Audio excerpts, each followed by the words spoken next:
하나님 말씀 에베소서 5장 21절 한 절 같이 읽도록 하겠습니다. 그리스도를 경외함으로 피차 복종하라. 아멘. 상대의 기호를 배려한다라는 제목으로 함께 은혜를 나누겠습니다.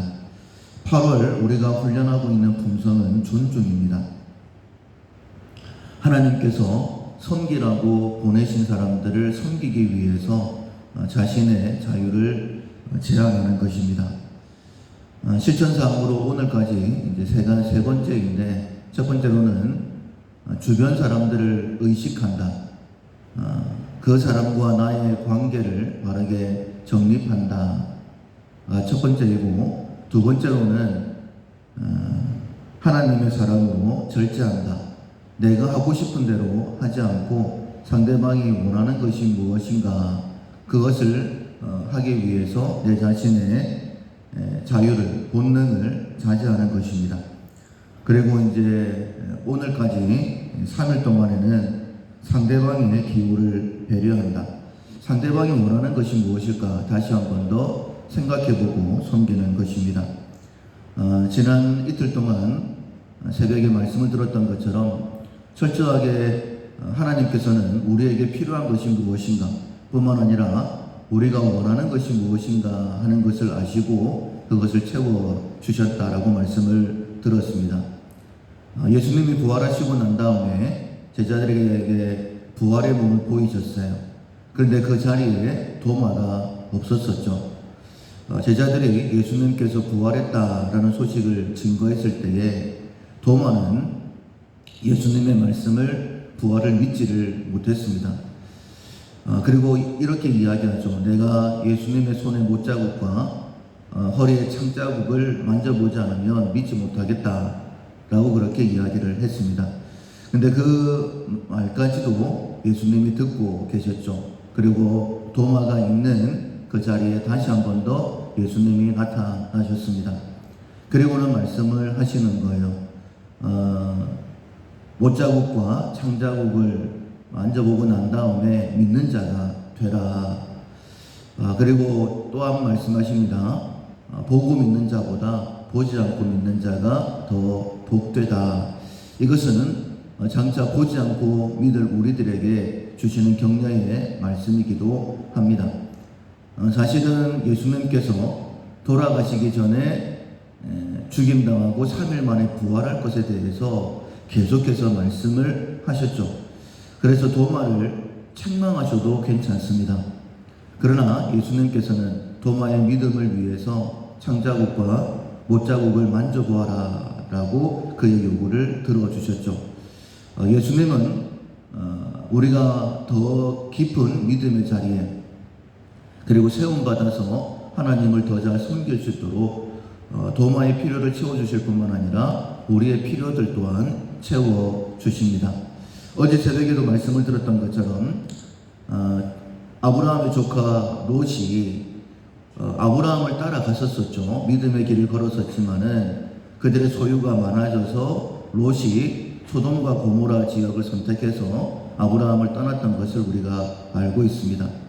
그런데 소돔 고모라가 하나님 앞에 범죄함이 컸고 그 속에 살았던 롯 또한 하나님의 징계를 받을 수밖에 없는 그런 상황이었습니다. 우리 역시 마찬가지입니다. 세상 속에 살다 보면 세상과 함께 멸망당할 그런 처지에 놓일 때가 많이 있죠. 그런데 아브라함의 중보를 통하여서 하나님께서 롯에게 은혜를 베풀어 주십니다. 소돔 고모라가 멸망당하게 될 것을 알게 하시고 그들을 그 가운데서 건져내기를 원하셨지만은 롯이 주저했죠. 그때에 하나님께서 천사들을 통해서 롯을 강권하여 끌어내십니다. 이것만 해도 은혜인데 롯이 그 천사에게 구하죠. 하나님께 구합니다. 우리가 저 산으로 도망가다가 재앙을 만날까 싶습니다. 그러니 저 작은 성에 피할 수 있도록 허락해 주십시오. 그렇게 구합니다. 그들의 생명을 구원하는 것만 해도 감지덕지해야 되는데 또한 하나님 앞에 구하고 있는 롯의 모습, 어떻게 보면 우리의 욕심된 그런 모습이다라고 볼 수도 있어요. 그러나 하나님께서는 롯의 그 요구까지도 허락하시는 것을 봅니다. 그리고 그 성 이름을 소알이다라고 그렇게 말씀은 기록하고 있죠. 하나님께서는 우리의 필요를 아시고 채워주실 뿐만 아니라 또한 우리가 구하는 것까지 하나님께서 허락하시는 것을 봅니다.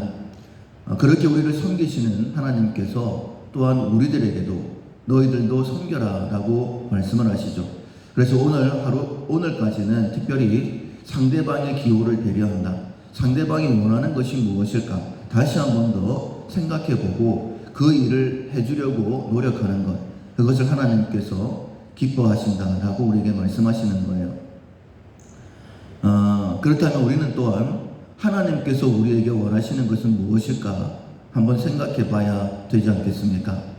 오늘 본문에서 말씀하시기를 그리스도를 경외함으로 피차 복종하라 라고 말씀을 하십니다. 그리스도를 경외한다라는 것은 두렵고 떨림으로 섬기는 것을 경외한다라고 말하고 있죠. 예수님께서는 우리를 위하여 모든 것을 다 내어 주셨습니다. 십자가 위에 생명까지 내어 주셨죠. 그래서 우리는 예수님을 믿고 구원받은 자들입니다.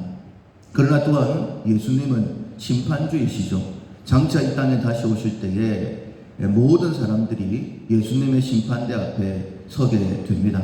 그 심판의 기준이 무엇일까? 예수님께서 섬기는 자가 되라 라고 말씀하신 것처럼 예수님을 믿는 믿음을 가지고 섬겼는지 섬기지 않았는지 그것으로 심판하시지 않겠습니까? 그리스도를 경외함으로 피차 복종해라. 다르게 말씀을 드리면 서로가 원하는 것이 무엇인지를 상대의 기호를 찾아서 그것을 배려하는 사람이 주님의 심판대 앞에 섰을 때에 분명 잘했다 칭찬받게 될 것입니다. 우리는 육체를 가지고 있습니다. 내가 원하는 것을 하고 싶어요. 본능대로 살고 싶습니다. 그러나 주일날 말씀을 들었던 것처럼 육체대로 살면 반드시 망하게 되는 거예요. 그래서 특별히 오늘까지는 상대방이 내게 원하는 것이 무엇일까? 왜 저렇게 말하고 왜 저렇게 행동할까? 다시 한 번 더 생각해보고 그것을 배려해 주려고 하는 그런 마음, 그 가운데에 하나님의 뜻은 무엇일까? 하나님께서 내게 원하시는 것은 무엇일까? 상대방이 원하는 것뿐만 아니라 그 뒤에 하나님께서 원하시는 것을 다시 한 번 더 생각해보는 지혜가 우리 가운데 있어야 됩니다.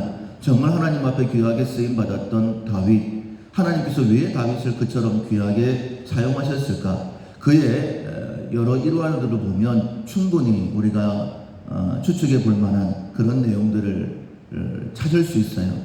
특별히 사무엘하 16장에 보면 다윗이 압살롬의 칼을 피해 도망을 갈 때에 사울 집안에 시므이라는 사람이 쫓아오면서 다윗을 저주했던 적이 있었었죠. 뿐만 아니라 다윗과 함께 하는 신하들에게 돌을 던지면서까지 저주를 했습니다. 한 번, 두 번 한 것이 아니라 계속 따라오면서 그렇게 저주했다라고 말씀은 기록하고 있어요. 그때에 다윗과 함께 했던 아비새가 다윗에게 이야기하죠. 저 개같지도 못한 자가 어떻게 왕을 저주할 수 있습니까?